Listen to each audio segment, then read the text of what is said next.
Hi friends, कैसे हो आप लोग। अभी अभी आपको पता चला ही होगा कि हमारे यहाँ शिक्षा नीति पूरी तरह से बदल गई है। जैसे पहले हम लोग जो पढ़ाई करते थे, आर्ट्स साइंस और कॉमर्स की पढ़ाई करते थे, अब जो पढ़ाई होगी वो आर्ट्स वाले स्टूडेंट्स साइंस पढ़ पाएंगे, साइंस वाले कॉमर्स, और कॉमर्स वाले जो है कोई भी सब्जेक्ट ले सकते हैं अलग से। तो सब्जेक्ट जो है, जैसे आपने फिजिक्स लिया, फिजिक्स के साथ आपको मन कर गया कि पॉलिटिकल साइंस पढ़ना है, तो आप फिजिक्स के साथ पॉलिटिकल साइंस पढ़ सकते हो। तो मेन क्या चीज़ें चेंजेज हुई है वो मैं आपको बताऊंगा। बोर्ड परीक्षा का मॉडल पूरी तरह चेंज कर दिया गया है। सबसे पहले क्लास 1 से लेकर के क्लास 8 तक की पढ़ाई पूरी तरह बदल दी गई है। बच्चों के लिए क्लास 5 तक पढ़ने की कोई ज़रूरत नहीं, वो खेलते कूदते पढ़ेंगे। खेलते कूदते पढ़ेंगे मतलब क्लास 1 2 और प्री नर्सरी वगैरह जो है वो आराम से पढ़ते खेलते कूदते उसका करिकुलम बनेगा। उसमें बच्चे के दिमाग पर किसी तरह का स्ट्रेस नहीं दिया जाएगा। क्लास 3 से 5 के बीच में बच्चे को थोड़ी थोड़ी शिक्षा दी जाएगी, जिससे कि उनका दिमागी डेवलपमेंट, जिससे उनको जो है उनकी भाषा का ज्ञान, उनके जो सब्जेक्ट में मैथ का ज्ञान, भाषा का ज्ञान और सभी तरह की जो छोटे छोटे चीज़ें होती है जो प्राइमरी में एकदम आवश्यक है, वो ही से पढ़ाई जाएगी। और ये सारी पढ़ाई खेल कूद के साथ करवाने का निर्णय जो है हमारे सरकार ने लिया है।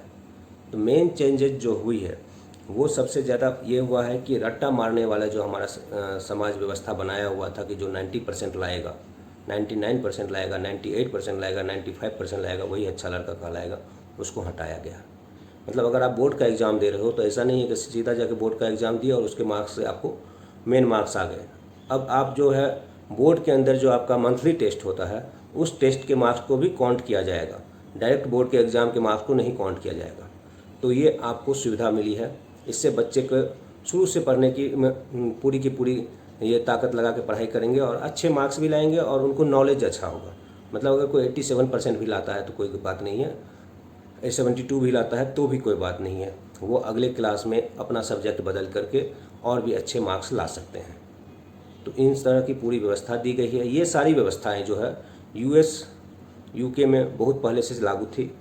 हमारी सरकार ने 1986 शिक्षा नीति का बदलाव करके नई शिक्षा नीति 2020 लाया है, जिसमें कि ये बदलाव ला करके हमारे देश के बच्चों के लिए और हमारे देश में जो भी पढ़ने वाले स्टूडेंट्स हैं उनके लिए बहुत ही बड़ा काम किया है।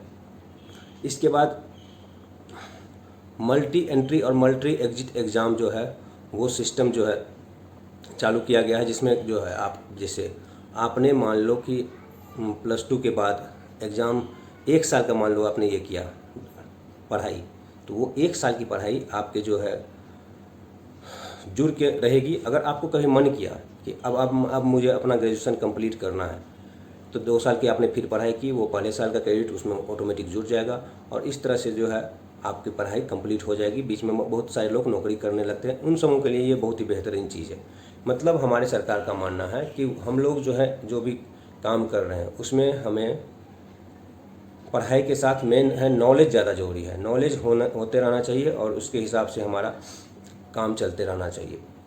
सबसे बड़ी बात, HRD मिनिस्ट्री का नाम बदल के मिनिस्ट्री ऑफ एजुकेशन हो गया है, शिक्षा मंत्रालय।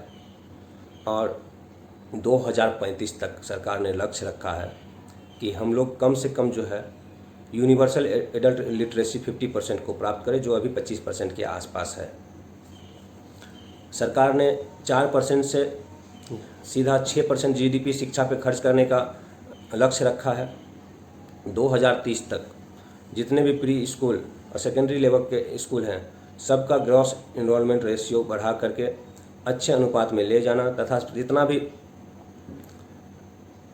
सरकारी स्कूल और प्राइवेट स्कूल हैं सभी का मॉनिटरिंग सरकार के द्वारा होगी। तो प्राइवेट स्कूल उस पर जो है मनमाना फीस नहीं ले पाएंगे। इन सब तरह का लक्ष्य रखा गया है। और मेन पढ़ाई में यही है कि आपको जो है 5+3+3+4 फॉर्मेट में ढाला जाएगा।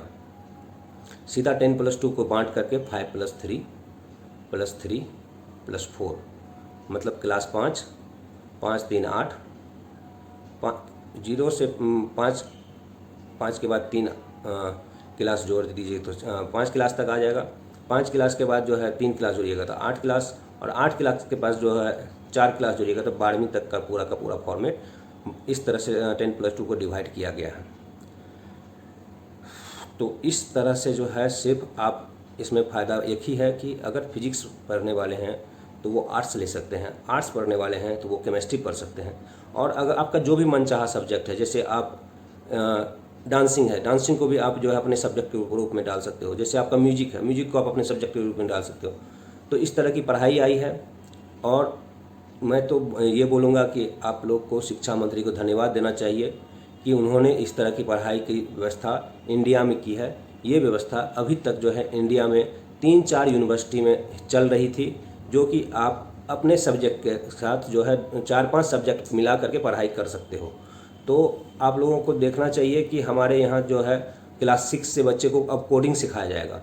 ये बहुत ही बेहतरीन चीज़ है, क्योंकि नया युग आ रहा है, नया युग में कोडिंग पे ही सारा दुनिया चलना है। तो कोडिंग की पढ़ाई जो है क्लास 6 से हर बच्चे को कराई जाएगी।